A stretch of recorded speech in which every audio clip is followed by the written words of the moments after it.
walk in and have a few games, and it can change the whole mood of your day, really. Before you went in, you were like, what am I going to do today? Am I going to just say sod it and go off and take this or take that? And because you've actually come to the club and mixed with the others, and seeing they're doing well now, and you think, oh, I'll stick with it. Like I've had a hard day, and so it really does make a big difference to have all the support. In the history of heroin in Dublin, and it came in the 80s, Treason's Gardens was one of the first communities to be hit with it, and it was hit very dramatically because with the onslaught of it, it almost destroyed communities. The very early stages, for the first few years, it was an idea that was had locally of setting up a multidisciplinary drug team, really built by the people of Donore Avenue. They seen, the vision for it, and they got the funding for it. And very, very much to the heart of that, to the fore of that then, was the Donore Community Drug Team.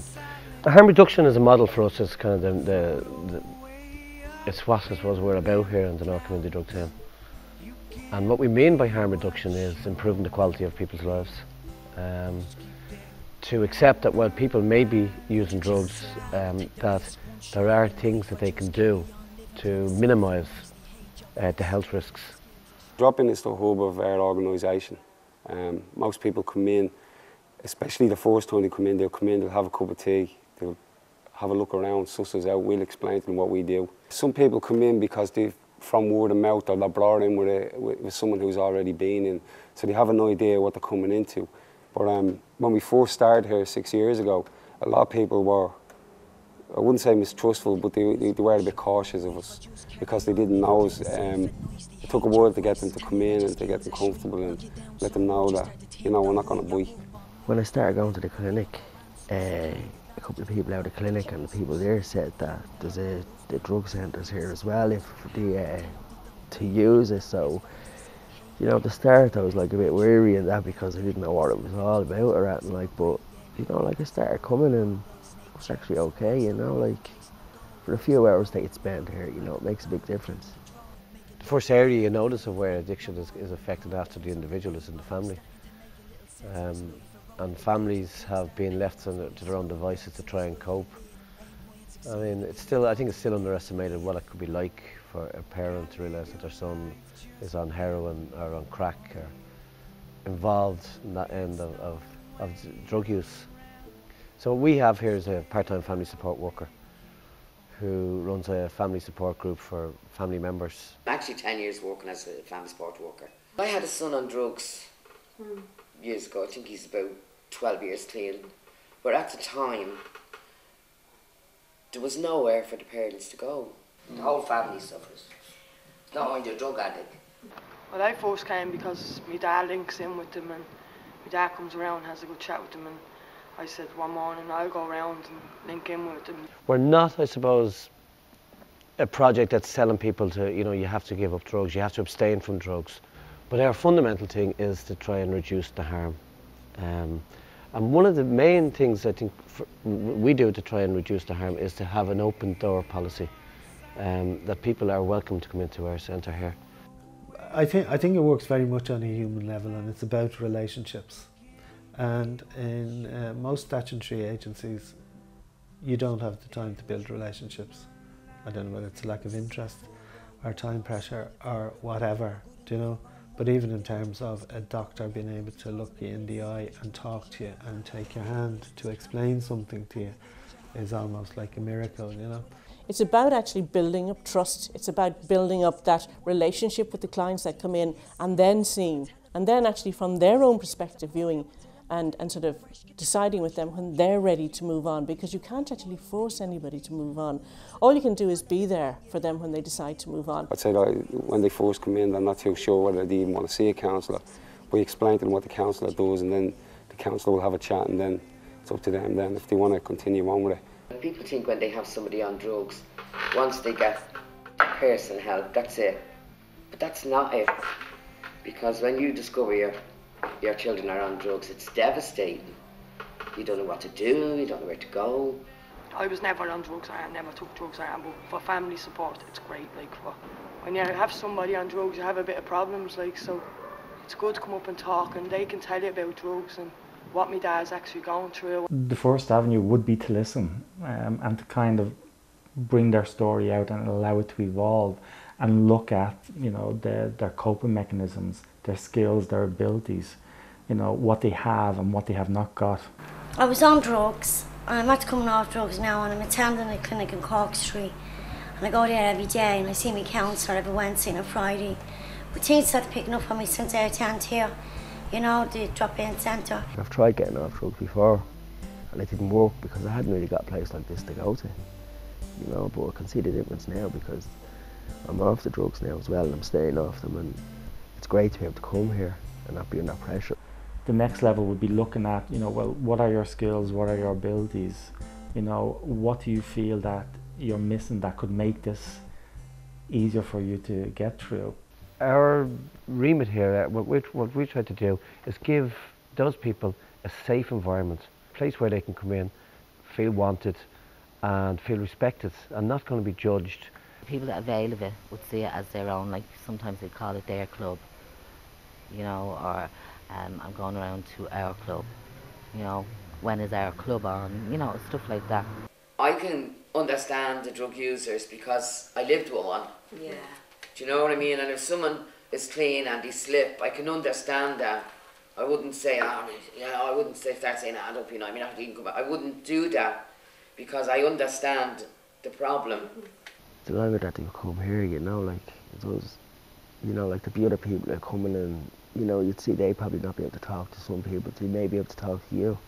So you could sort of tell, you know, basically explain to them what's being explained to me, you know, and hopefully they can use it to their advantage like I have, you know, that way.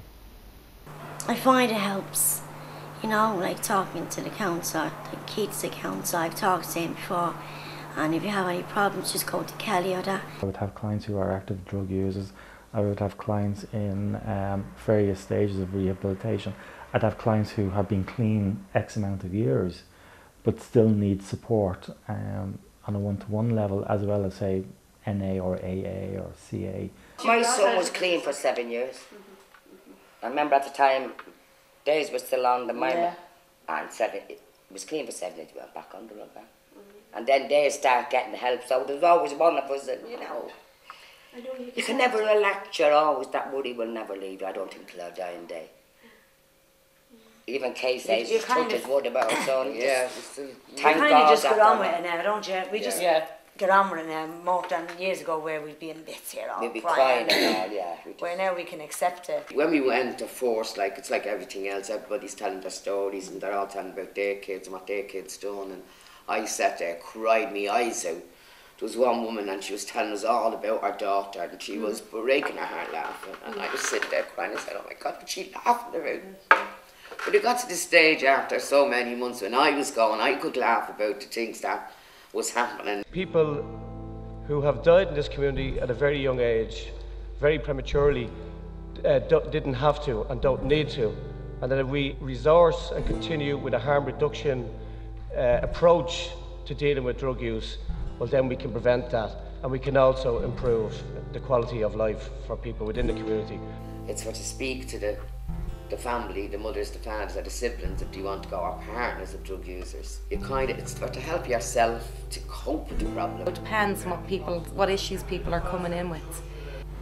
Some days you could be down the corporation with a person, just giving them a bit of support and acting as advocates. So every day is different. It's hard to say what you do in a day. They write letters for courts and for some court to go with them. They're very good, and there's a quilt. My husband is dead, and my brother. So we made a quilt with his name on and what he worked at. And then my brother died.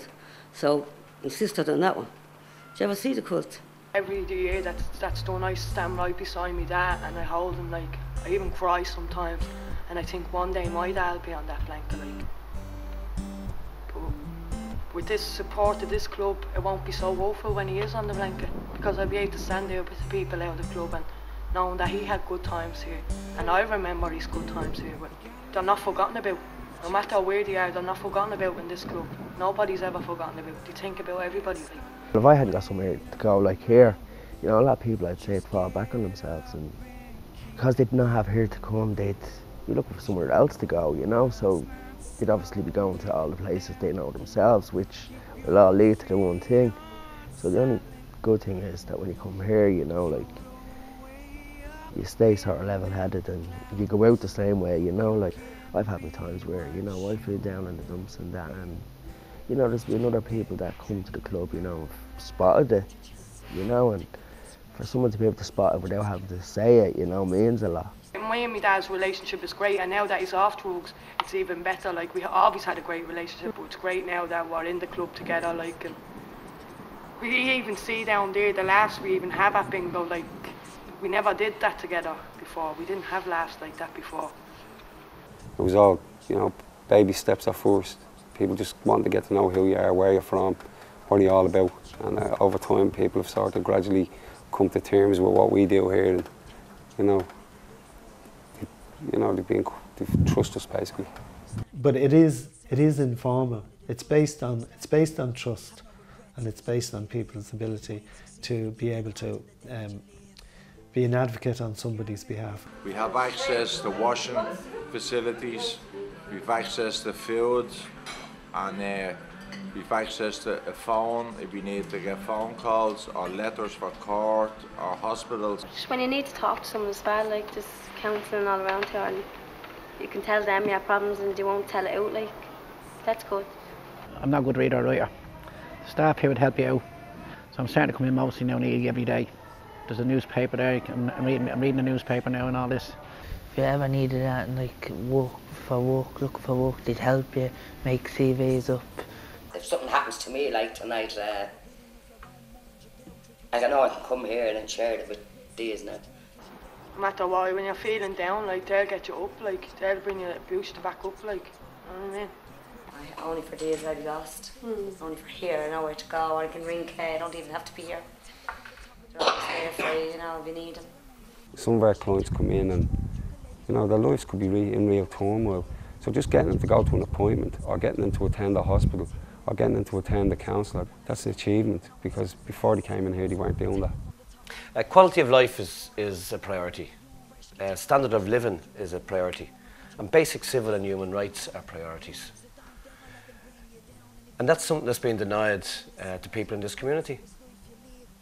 So it's important that projects like the Donore Community Drug Team be resourced. And it's important that projects like the Donore Community Drug Team be allowed to continue to do the work that we're doing.